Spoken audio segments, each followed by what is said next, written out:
Oh, Shakespeare, were thou but living at this hour, he certainly would not be writing Romeo and Juliet with a kilt on it. Instead, the Sassenach would be penning a new tartan version of Julius Caesar. You can almost hear ex-Caesar Alex Salmond saying despairingly yet to Nicola as the knife goes in. The only trouble, for Nicola at least, is that whoever was wielding the claymore, Mr. Salmond did not bite the Holyrood dust. Instead, he was acquitted on all charges of harassment and sexual misconduct. Now Mr. Salmond has come not to praise Nicola but to bury her. We shall have to see how she performs this week under examination by a Scottish parliamentary inquiry. Was there a conspiracy to get rid of Mr. Salmond? If so, who was behind it, and who was involved, since all kinds of allegations are being thrown at the top of the Scottish National Party, the civil service and law officers, who said politics are dull, not with the Scot Nats around. But, and this is a very big but,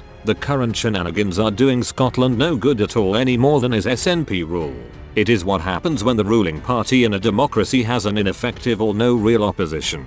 Power corrupts. Absolute power corrupts absolutely. I know what I am talking about. Margaret Thatcher's landslide 143 majority in 1983 was followed by the banana skin years, as they were described. For all her radical drive, ministers became slapdash because Labour were Her Majesty's loyal opposition in name only. We shall see how Boris Johnson fares post-COVID confronted with such a weak Labour parliamentary party. He will need to keep his ministers on their toes. In short, there is something rotten in the state of Scotland. It has moved from being a Labour fiefdom to very nearly an SNP closed shop.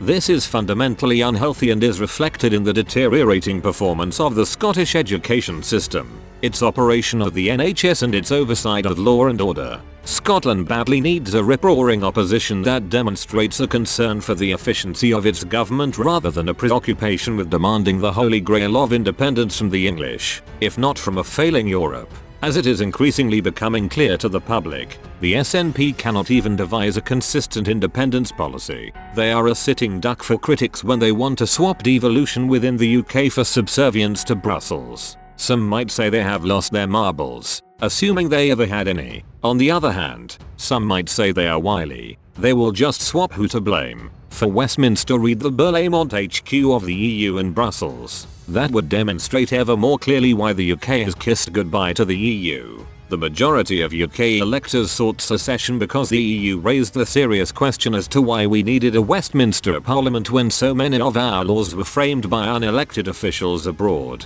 Self-government is all.